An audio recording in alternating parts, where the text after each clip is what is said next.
Ready for question answers round. अभी आपका कौन सा टॉपिक था लास्ट क्लास में? Urea cycle. अच्छे से पढ़ा था? चलो क्वेश्चन आंसर्स शुरू करें।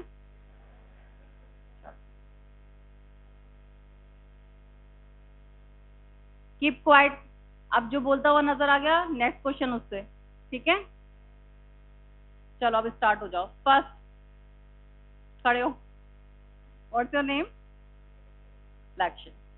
ओके लक्ष्य। Anything about electrophoresis? नाम सुना है कुछ? सुना था, भूल गए? Don't talk, don't talk. अच्छा ठीक है। About serum protein?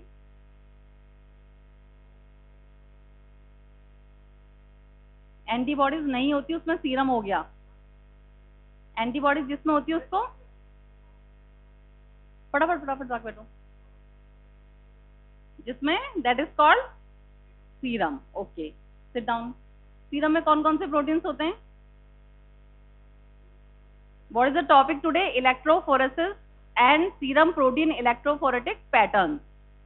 First thing what is electrophoresis, second thing what is serum protein, third thing is what are the patterns. Come fast.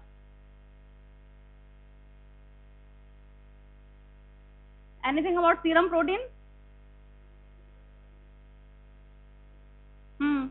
कौन कौन से होते हैं? Globulin, albumin. Sit down.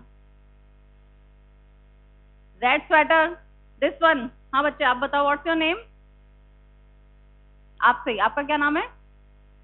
जोर से बोलो। Okay. Anything about serum protein?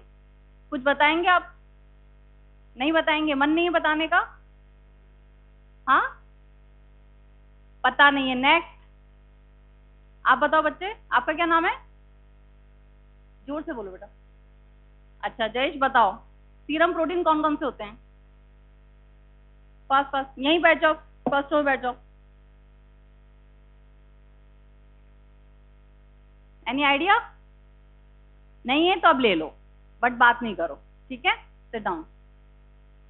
Okay, who will tell me serum proteins कौन कौन से होते हैं? नहीं, कोरस में आंसर नहीं चाहिए मुझे। हाँ बताओ। Albumin, all of you listen please. Albumin, globulin, very good. These are all types of globulin. Then बस इतना ही पता है? Okay sit down. Okay so today's topic is electrophoresis, serum protein and their electrophoretic patterns. Please don't talk. अब बात नहीं। ये जो topic है आपका क्लिनिकल पॉइंट ऑफ व्यू से बहुत ज्यादा इंपॉर्टेंट टॉपिक है। इसमें से ऐसा नहीं, क्वेश्चंस तो आते ही हैं, शॉर्ट नोट्स लॉन्ग नोट्स आ सकते हैं, बट स्टिल ये आपके क्लिनिकल में फ्यूचर के लिए भी ये बहुत इंपॉर्टेंट टॉपिक है। थोड़ा कंफ्यूजिंग होते हैं, इसलिए थोड़ा सा मैं ज्यादा टाइम नहीं लूंगी, मैक्सिमम हाफ एन आवर अगर आप कॉपरेट करोगे तो। ठीक है, फटाफट हम इसको स्टार्ट करते हैं। So what is electrophoresis? हो गया पानी वानी सब हो गया पीना? इलेक्ट्रोफोरेसिस क्या होता है? It is a separation technique. क्या होता है इलेक्ट्रोफोरेसिस? Separation technique. कोई भी हमारे पास कोई भी मॉलिक्यूल है या कोई भी ग्रुप ऑफ मॉलिक्यूल्स है, ग्रुप ऑफ आयंस है, उनको सेपरेट करने की एक टेक्निक होती है इलेक्ट्रोफोरेसिस। इसमें हम क्या करते हैं? We use electric field.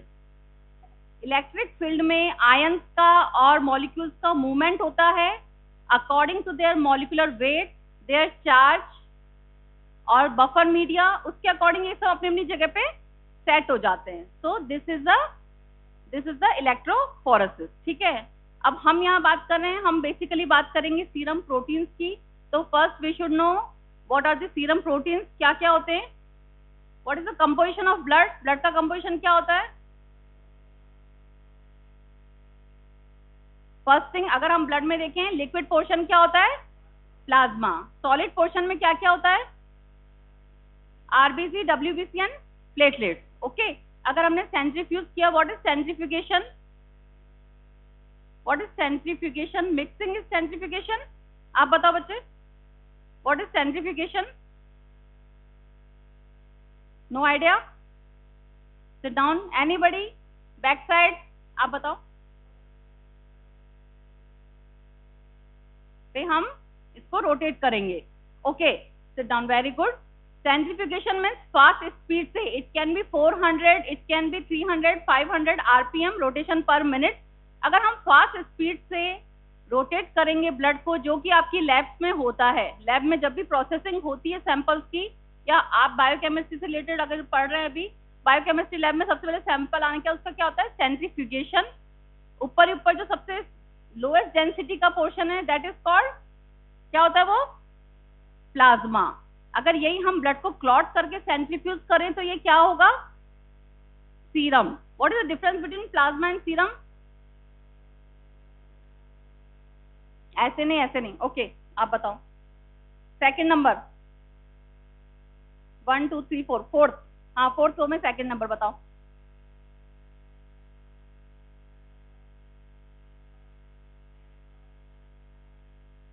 In Sira. Okay, we can say in serum. Sit down. Very good. In serum clotting factors are absent.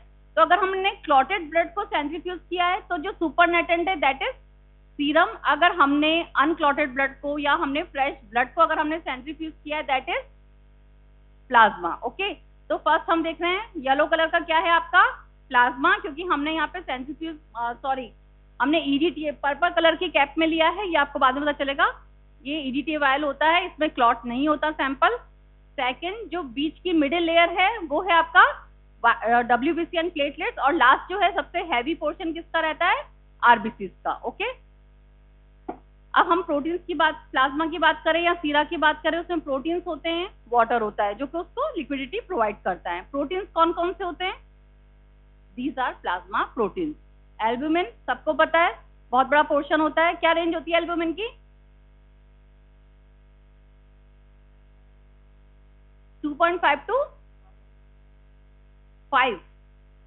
4%. It's not in percent, milligram per deciliter, but numerical values right. Sit down. Okay, albumin, globulin बहुत types के होते हैं. कौन कौन से? Alpha globulin, beta globulin and gamma globulin. Then fibrinogen. अगर हम plasma की बात करें तो इसमें फिब्रिनोजन होगा. सीरम की बात करेंगे तो फिब्रिनोजन नहीं होगा. ओके, एल्बुमिन कहाँ सिंथेसाइज होता है? एल्बुमिन कहाँ सिंथेसाइज होता है? बॉडी में कहाँ बनता है एल्बुमिन? नहीं पता? ठीक है, कौन बताएगा? लिवर में.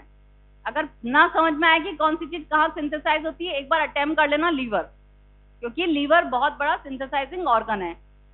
अल्फा एंड बीटा ग्लोबुलिन्स कहाँ बनते हैं? लीवर. गामा ग्लोबुलिन्स कहाँ बनते हैं? लीवर. रॉन्ग. कहाँ बनते हैं gamma globulins? Lymphocyte. What are gamma globulins? क्या होते हैं ये? These are antibodies. Gamma globulins क्या होते हैं? एंटीबॉडीज. एंटीबॉडीज कहाँ बनती है? ये तो सब 12th में आया होगा आई थिंक. कहाँ बनती है? बोन मैरो में बनती है एंटीबॉडीज.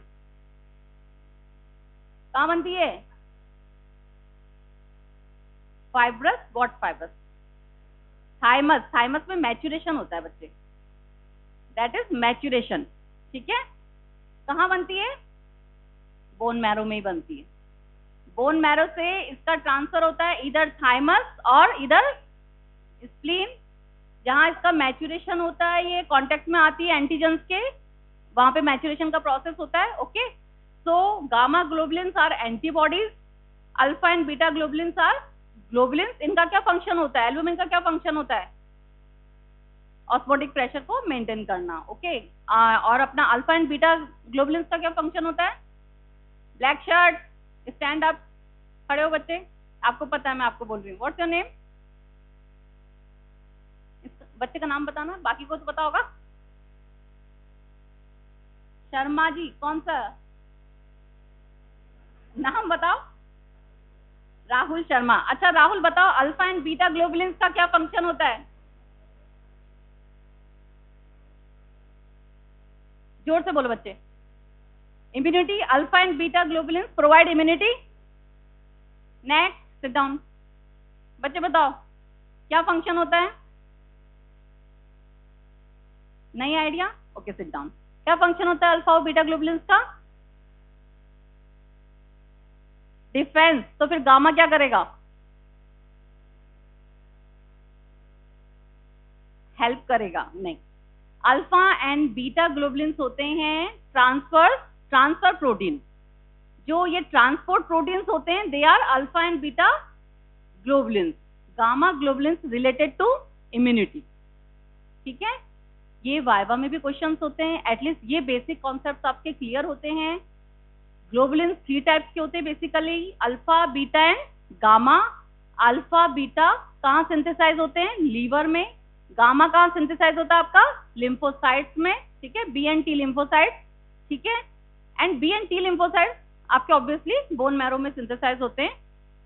ये ट्रांसपोर्टिंग प्रोटीन्स होते हैं alpha and beta. Gamma immunity से रिलेटेड होते हैं। देन फिब्रिनोजन का क्या फंक्शन होता है? क्लॉटिंग में। ठीक है, ये क्लियर हो गया सबको? Okay, this is the table. Why we are talking in depth, क्यों हम इतना बात कर रहे हैं? क्योंकि अभी हम बात करेंगे इलेक्ट्रोफोरेसिस की। इसके लिए हमें ये पता होना चाहिए, केवल ऐसा नहीं कि एक एल्बुमिन हो गया, एक ग्लोबुलिन हो गया, एक फिब्रिनोजन हो गया। No, there are multiple types of plasma proteins. ठीक है, तो एल्बुमिन में भी आपका एल्बुमिन होता है। Then there is pre albumin, alpha globulin, beta globulin, alpha 1, alpha 2 and beta. Okay, so you can see there are various types of proteins. Fine. Gamma में सबको पता है कितने टाइप्स की एंटीबॉडीज होती है? 5 टाइप्स की। कौन कौन सी? ए, IgG, IgM, IgA, IgE and IgD। Okay okay, अब हम मुझे बताओ इस पिक्चर से क्या पता चल रहा है? क्या पता चल रहा है? Okay, okay, one at a time. I will ask. Wait a minute, I will ask. Who will tell? किस साइड के लोग आंसर स्टार्ट करेंगे? 4th row first one. बच्चे मिडिल में 4th row first one, stand up, खड़े हो। अच्छा, आप बताओ क्या दिख रहा है पिक्चर में? इट्स ओके, गेट अप, खड़े हो। What's your name? अपना नाम बताओ, खड़े हो। जोर से बोलो बच्चे। श्रेष्ठा, निष्ठा। ओके, निष्ठा, इस पिक्चर में क्या दिख रहा है? डॉग, सिंगल डॉग है, डॉग। ओके, क्या कर रहे हैं ये? बैठे हैं। Okay, very good. Wait wait wait, अभी आएगा कुछ निकल के। वेट, इस पिक्चर में हमें क्या दिख रहा है? बहुत सारे डॉग्स हैं। जिसके पास पेट्स होंगे वो तो बड़े खुश हो गए होंगे कि हाँ मेरा वाला ऐसा दिखता है। ठीक है, sit down, sit down, sit down. Wait a minute. Okay, first picture में निष्ठा ने, प्लीज कीप क्वाइट। जल्दी जाना है या समाचार तक जाना है? जल्दी जाना है ना? Okay, wait. इस पिक्चर में हमें दिख रहा है there are multiple dog sitting at a position. सब आसपास बैठे हुए हैं। Okay, next picture. What are they doing? अब क्या कर रही है? भाग रहे हैं, रनिंग कर रहे हैं। ठीक है, नाउ अब क्या कर रहे हैं ये लोग? प्लीज ऐसा अब नॉइज करोगे ना फिर मजा नहीं आएगा। Please keep silence. अब ये मत कहना कि मैडम जो ग्रुप में बैठे थे वो अलग थे, यहाँ अलग आ गए। ठीक है, वो कोई बात नहीं, जो भी है। अब ये लास्ट पिक्चर में आपको क्या पता चल रहा है? कि ये अपनी अपनी पोजीशन पे आके बैठ गए। जिसकी जैसी हिम्मत थी, कोई थक के नीचे ही बैठ गया है, किसी को मन किया किसी ने जंप करके ऊपर बैठ गया, ऐसा ही कुछ हुआ होगा। Fine, okay. अब इससे इन 3 पिक्चर से आपको क्या पता चल रहा है? Who will tell me? Unity, very good. और देखो, अगर ये 3 पिक्चर्स आप अच्छे से समझ जाओगे ना तो आज का टॉपिक मुझे बहुत ज्यादा टाइम नहीं लगेगा आपको बताने में। फास्ट, कौन बताएगा मुझे इन 3 पिक्चर से हमें क्या पता चल रहा है? चलो आप बताओ, खड़े हो। First one, what's your name? Ashu. Okay, wait wait wait, keep quiet. Ashu, क्या पता चल रहा है इस पिक्चर से हमें? हाँ, unity, very good, sit down. चलो, और कोई कुछ बताएगा? आप बताओ बच्चे। 1 2 3 4 5, 5th रो फर्स्ट वन। हाँ बच्चे, आपसे बोल रही हूँ। रेड सूट, पिंक के पीछे, पिंक के पीछे। आप बताओ क्या पता चल रहा है? कुछ नहीं पता चल रहा, बस पिक्चर्स देखने में अच्छी लगी, हमने हंस दिया, दैट्स इट, यही पता चला आप लोगों को बस?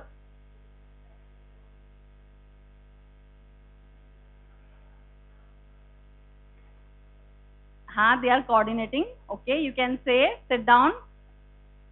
बस नहीं समझ पाए?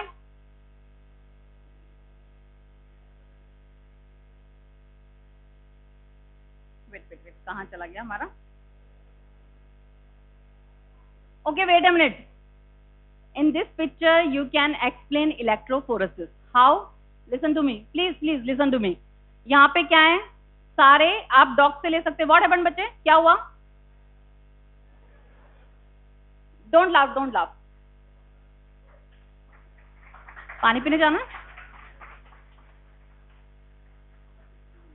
प्लीज देखो, हंसी मजाक तो अपनी जगह, बाई चांस कोई सेंसिटिव इश्यू हो तो at least you should not laugh, ठीक है? इतनी आप में मैच्योरिटी आ जानी चाहिए, ठीक है? आपके फ्रेंड्स हैं, आपके कलीग्स हैं, तो इन दिस पॉइंट आप डॉग से समझ सकते हैं कि there are multiple types of molecules, multiple types of ions.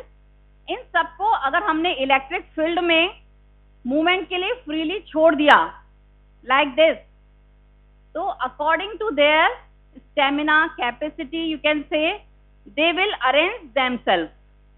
Okay, so this is electrophoresis. Now what is the principle of electrophoresis? Please don't talk, 2 class की attendance बाकी आपकी, ठीक है? So what is electrophoresis? electrophoresis में क्या होता है? एक हमने लिक्विड मीडियम प्रोवाइड किया है बहुत सारे मॉलिक्यूल्स को, या group of charged, you can say anything, it can be protein, it can be any genetic material, उनको हमने एक लिक्विड मीडियम प्रोवाइड करा है, उस लिक्विड मीडियम में हमने इलेक्ट्रिसिटी का फ्लो डेवलप किया है, उस इलेक्ट्रिसिटी के फ्लो के इन्फ्लुएंस में जो मॉलिक्यूल्स के मूवमेंट होते हैं, और at certain point they just get settle, एक सर्टेन पॉइंट पे जाके वो अपने अपने हिसाब से सेटल हो जाते हैं, उस पैटर्न को हम रीड करते हैं, और वो अलग अलग, जिसका सेम मॉलिक्यूल होगा या सेम चार्ज होगा वो एक जगह इकट्ठा होगा, इस तरह से अलग अलग मॉलिक्यूल्स अलग अलग प्लेस पे सेटल हो जाते हैं, इससे हमें सेपरेटेड मॉलिक्यूल्स पता चलते हैं और उनकी क्वालिटी पता चलती है. So this is electrophoresis. Now types of electrophoresis. So there are some types of electrophoresis. One is zone electrophoresis. ये आपको एटलीस्ट पता होना चाहिए. Zone electrophoresis. जोन इलेक्ट्रोफोरेसिस क्या होता है? एक फिक्स पैटर्न में, मतलब ब्रॉड सा आपका एक पैटर्न बन जाता है. There are few types of zone electrophoresis. One is paper, other is gel. क्या हो रहा है? दोनों खड़े हो, आगे आ जाओ. पास. आपको पता है मैं किसको कह रही हूँ. Okay, so what is zone electrophoresis? All of you pay attention. इसमें आपका पेपर पे आप रन कर सकते हैं इस प्रोसेस को, और इस प्रोसेस को एक जेल पे आप ये मॉलिक्यूल्स का मूवमेंट करा सकते हैं. Okay, gel, it can be cellulose, it can be agarose, it can be PAGE, polyacrylamide gel, electrophoresis, और सबसे लेटेस्ट आपका जो एडवांस है एसडीएस पेज. एसडीएस पेज अपने आप में एक शॉर्ट नोट है, ठीक है?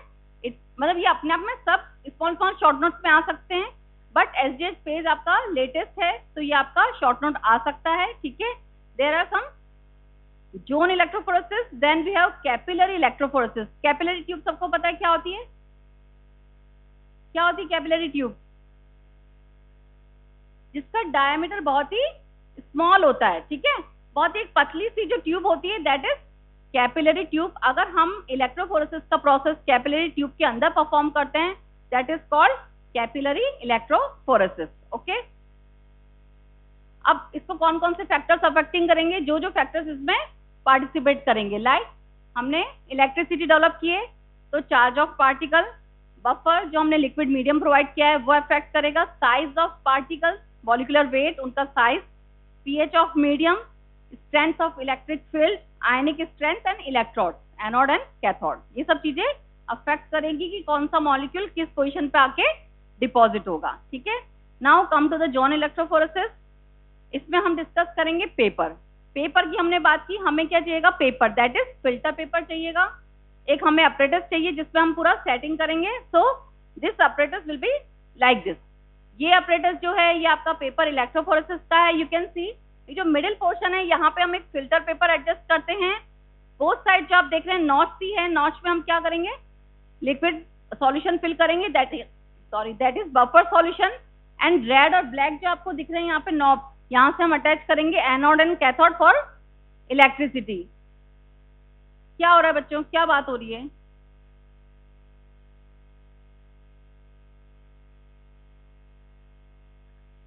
So what is the procedure? Paper cut किया, पेपर को डिप किया बफर सॉल्यूशन में, ठीक है। पूरा जब पेपर आपका सोक हो गया बफर सॉल्यूशन से, इलेक्ट्रिसिटी जनरेट की हमने।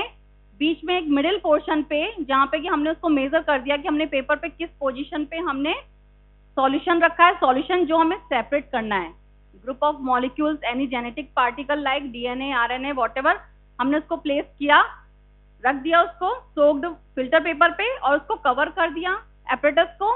इलेक्ट्रिसिटी को हमने फ्लो होने दिया और पूरे उसके फ्रीली मूवमेंट होने दिए। इट टेक सम टाइम, इसमें आपके कुछ आवर्स भी लग सकते हैं, 8 to 10 आवर्स। आप ओवरनाइट इसको लगा के रखते हैं और आप बाद में देखेंगे कि अलग अलग मॉलिक्यूल्स अपनी अपनी जगह प्लेस हो चुका है, इसके साथ अटैच होता है। जो पेपर क्रोमेटोग्राफी बहुत बेसिक होता है, इसके लिए आपको डाई यूज करनी पड़ती है। अच्छा, हमने पढ़ा था ना, डू यू रिमेम्बर कि हमने colour reactions of amino acids पढ़ा था? रिमेम्बर कि हमने कहा था अलग अलग अमाइनो एसिड सेटल हो जाते हैं तो हमें कलर रिएक्शन से पता चल जाता है कि विच अमाइनो एसिड इज दिस। ध्यान है, कुछ प्रैक्टिकल में हमने पढ़ा था colour reactions of amino acid. तो इस तरह से हम पेपर इलेक्ट्रोफोरेसिस को हम डिफरेंशिएट कर सकते हैं, कौन सा अमाइनो एसिड कहाँ सेटल हुआ है। Okay, now we have this is paper electrophoresis scheme, ठीक है। इस तरह से आपका कुछ इसका डायग्राम होता है या सिस्टम होता है। Then come to the gel electrophoresis. Gel electrophoresis में हमने डिस्कस किया एग्रॉस जेल ले सकते हैं, पेज ले सकते हैं, ठीक है, एसडीएस पेज ले सकते हैं। सो this is the apparatus for gel electrophoresis. Same होता है, एक एनोड होता है, एक कैथोड होता है, बीच में एक पोर्शन होता है जहाँ पे कि हम जेल को स्प्रेड कर देते हैं, ठीक है। उसमें कॉम्बिंग करते हैं, कॉम्बिंग में टू मेक नॉचेस, ठीक है। कॉम्बिंग करने के बाद वो जो आपके छोटे छोटे नॉच बन जाते हैं, उस नॉच में हम कोई भी सैंपल जो हमें सेपरेट करना होता है उसको डालते हैं, इलेक्ट्रिसिटी को फ्लो होने देते हैं। इट टेक सम टाइम के बाद आपका कुछ आवर्स के बाद आपको अलग अलग पैटर्न, जैसे कि आपको दिख रहा है यहाँ पे अलग अलग लार्जर मॉलिक्यूल्स पहले ही रह गए और जो शॉर्टर मॉलिक्यूल्स हैं या जिनका चार्ज ज्यादा था opposite side, they just go forward, ठीक है। ओके, सो बेसिकली दो टाइप के हम जेल लेते हैं, एग्रोस जेल, पॉलीएक्रिलेमाइड। एटलीस्ट इतना पता होना चाहिए कि एग्रोस जेल जो होता है वो बहुत बड़े बड़े मॉलिक्यूल्स होते हैं उसमें, और पॉलीएक्रिलेमाइड थोड़ा सा स्मॉल मॉलिक्यूल्स वाले जेल होते हैं। एग्रोस के लिए mostly DNA, RNA, genetic materials के लिए हम इसको यूज करते हैं। पॉलीएक्रिलेमाइड प्रोटीन्स एंड जेनेटिक मटेरियल दोनों के लिए यूज होता है आपका, ठीक है। This is SDS page. You should know the full form of SDS paste, sodium dodecyl sulfate polyacrylamide gel electrophoresis। इसमें क्या होता है, हीट प्रोवाइड करेंगे, हीट प्रोवाइड करने से जेनेटिक मटेरियल की अनकॉइलिंग हो जाएगी, ठीक है। अनकॉइलिंग के बाद वो मूवमेंट करेंगे, सेम आपका प्रिंसिपल रहेगा, फाइन। लास्ट में आपको इस तरह से पैटर्न डेवलप होंगे। जेल इलेक्ट्रोफोरेसिस के साथ आपका एक डेंसिटोमीटर या एक स्कैन अटैच रहता है। उस स्कैन से कंप्यूटर में आपको सीधा पता चलता है कि कौन सा प्रोटीन या कौन सा मॉलिक्यूल ये है, ठीक है। इट इज अ सॉफ्टवेयर, उससे आपको डायरेक्ट पता चलता है, ठीक है। Now this is capillary electrophoresis. As I have told you, capillary tube है ये, बहुत ही बहुत ही पतली सी इसकी वो है डायमीटर, यू कैन से। इसके अंदर अगर हम इलेक्ट्रोफोरेसिस का प्रोसेस करवाते हैं, this is called capillary electrophoresis, okay. Now one thing is isoelectric focusing. What is isoelectric point? सबको पता है अब तो। नेट चार्ज क्या होता है मॉलिक्यूल पे? 0। इस तरह से बफर तैयार किया जाता है कि जब मॉलिक्यूल्स मूवमेंट करें तो जहां उसका नेट चार्ज 0 हो जाए वो एनोड कैथोड की तरफ अपना मूवमेंट बंद कर देंगे। तो इसको बफर्स की इसमें डिजाइन में डिफरेंस होता है। आइसोइलेक्ट्रिक पॉइंट को ध्यान में रख के बफर्स डिजाइन करते हैं ताकि अपने अपने आइसोइलेक्ट्रिक पॉइंट पे मॉलिक्यूल सेटल हो जाते हैं, ठीक है। You can see anode cathode, ये पहले तो हैप्पीजार्डली मूव हो रहे हैं, फिर अपना अपना आइसोइलेक्ट्रिक पॉइंट पे अपना सेटल हो जाते हैं, ठीक है। Immunoelectrophoresis, what is immuno? Related to antigen, antibody, इसमें कुछ नहीं करना है, आपका जो मीडियम है जेल, सपोज जेल लिया, उसमें आप एम्बेडेड कर देंगे डिफरेंट डिफरेंट टाइप की। अगर आपको एंटीजन सेपरेट करना है तो एंटीबॉडीज उसमें लगा देंगे, अगर एंटीबॉडीज सेपरेट करनी तो डिफरेंट डिफरेंट एंटीजन उसमें ऐड कर देंगे। रन होगा, जहाँ पे उसको अपना पर्टिकुलर एंटीजन या एंटीबॉडी मिलेगा वहां प्रेसिपिटेशन हो जाएगा और मॉलिक्यूल वहीं रुक जाएगा, ठीक है। So this is immuno electrophoresis. What are the applications? क्या एप्लीकेशन होगी? जेनेटिक मटेरियल को डिफरेंशिएट करने में, डिफरेंट टाइप्स के मॉलिक्यूल्स प्रोटीन्स को आपको सेपरेट करने में, फूड इंडस्ट्री में डिफरेंट टाइप्स के ड्रग्स आप इलेक्ट्रोफोरेसिस से सेपरेट कर सकते हैं, ठीक है। These are some applications. What are the advantage? बहुत ही इफेक्टिव टेक्निक है, स्पेशली जो आजकल जितनी भी जेनेटिक जो आपकी चल रही हैं, जो भी आपकी जेनेटिक की होती है टेक्निक, इनमें सबसे पहले जो सेपरेट करते हैं वो इलेक्ट्रोफोरेसिस से सेपरेट करते हैं, उसके बाद उसमें फर्दर जो भी आपको ऐड करना होता है वो किया जाता है, ठीक है। शॉर्ट एनालिसिस टाइम होता है, बहुत ही सैंपल क्वांटिटी आपको लो चाहिए, ठीक है, वेस्ट नहीं होता है और easy to operate. Fine. Now again come to the plasma protein. अब हम फटाफट कुछ स्लाइड्स देखेंगे, उसमें प्लाज्मा प्रोटीन का पैटर्न देखेंगे। This is the normal electrophoretic pattern of plasma protein. ये मुझे कौन इंटरप्रेट करके बताएगा क्या हो रहा है इसके अंदर? दिस साइड फोर्थ रो, बताओ। Red shirt, what's your name? खड़े हो बच्चा, आपको पता है, आपको बोल रहे हैं। नाम क्या है आपका? तनिष्क। तनिष्क, मुझे बताओ, ये नॉर्मल इलेक्ट्रोफोरेटिक पैटर्न है प्लाज्मा और यू कैन से सीरम प्रोटीन्स का। क्या दिख रहा है फर्स्ट स्लाइड में? इस तरह का कुछ आपके पैटर्न डेवलप होते हैं इलेक्ट्रोफोरेसिस में, ठीक है। ब्लू वाला दिख रहा है, क्या दिख रहा है इसके अंदर? सबसे पहले कहाँ से स्टार्ट करें? एनोड से स्टार्ट करते हैं। एनोड मीन्स पॉजिटिव और negative? Positive. Anode means positive side. Anode से अगर हमने स्टार्ट किया, क्या दिख रहा है सबसे पहले? कौन सेटल हुआ है?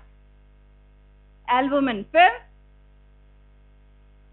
ये याद होना चाहिए, सबसे पहले albumin, then alpha 1, alpha 2, last में globulin. Sit down. This is the normal electrophoretic pattern. अगर आपने सीरम को या प्लाज्मा को इस तरह से रन करवाया इलेक्ट्रोफोरेसिस पे, ये आपका फिक्स पैटर्न हमेशा मिलता है, ये नॉर्मल है। अगर किसी भी पेशेंट का कुछ एबनॉर्मल इलेक्ट्रोफोरेटिक पैटर्न आता है तो आपको उससे सस्पेक्ट होता है कि हाँ देयर इज सम प्रॉब्लम, ठीक है। What are these problem? क्या क्या हो सकती है?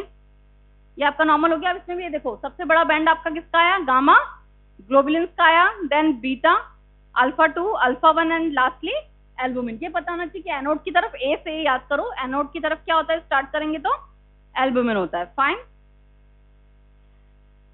Now this is a case of multiple myeloma. क्या होता है multiple myeloma? What is multiple myeloma? It is a plasma cell cancer.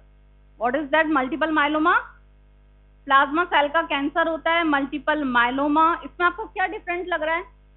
First और 2 में क्या डिफरेंट लग रहा है? कुछ एक्स्ट्रा बैंड नजर आ रहा है किसी को? कहाँ है एक्स्ट्रा बैंड? कहाँ नजर आ रहा है?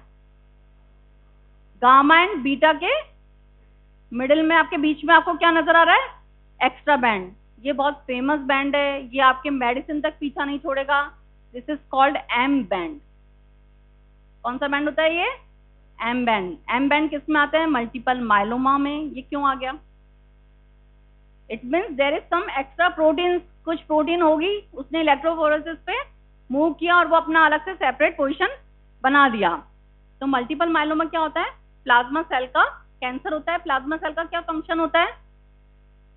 प्लाज्मा सेल क्या करती है? एंटीबॉडीज बनाती है। प्लाज्मा सेल क्या बनाती है?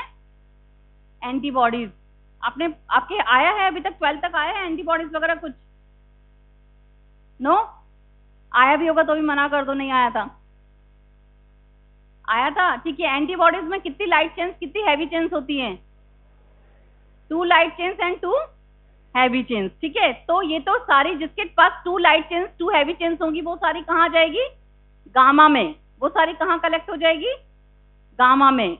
लेकिन मल्टीपल माइलोमा में प्लाज्मा सेल्स मतलब बहुत ही हैप्पीजार्डली लाइट चेन्स और हैवी चेन्स बना रही है, इररेस्पेक्टिव ऑफ कि उसको क्या प्रॉपर्ली बनाना है। तो जो एम बैंड होता है उसमें अनफॉर्म्ड और डिफॉर्म्ड एंटीबॉडीज होती है. You can say there can be one heavy chain, one light chain, वो दोनों मिक्स हो गई, ज्वाइन हो गई, उसने एक प्रोटीन बना लिया, फिर कुछ और हुई, two heavy chains, one light chains. तो इस तरह से जो एबनॉर्मल जो हैवी लाइट चेन्स के जो एग्रीगेट्स बन जाते हैं वो सब कहाँ डिपॉजिट होते हैं? एम बैंड में. ठीक है, तो अगर इस तरह का कुछ पैटर्न है तो this is multiple myeloma. But एक चीज बहुत इंपॉर्टेंट है यहाँ पे, ये हमने यहाँ सीरा को रन किया है. अगर हमने यहाँ प्लाज्मा को रन कर दिया तो फिब्रिनोजन का जो बैंड बनता है वो भी एम प्रोटीन की जगह ही बनता है. तो जब भी अगर suspected case of multiple myeloma होता है, इवन हमारे यहाँ पे भी लैब में जब हम करते हैं, अगर कोई suspected case of multiple myeloma है, हमेशा उसका सीरा रन किया जाता है. अगर हमने प्लाज्मा रन कर दिया तो एक एक्स्ट्रा एम बैंड की जगह फिब्रिनोजन शो हो जाते हैं, जिससे कि कंफ्यूजन हो सकता है कि कहीं ये मल्टीपल माइलोमा तो नहीं है. अगर सीरा में ये पैटर्न आ रहा है it mean it's almost confirmatory. ठीक है, तो दिस इज मल्टीपल माइलोमा. ये मैंने आपको बता दिया, ये नॉर्मल होता है, लेकिन इसमें one light chain, one heavy chain आपके एग्रीगेट होके एबनॉर्मल ए बैंड्स बनाती है इन मल्टीपल माइलोमा.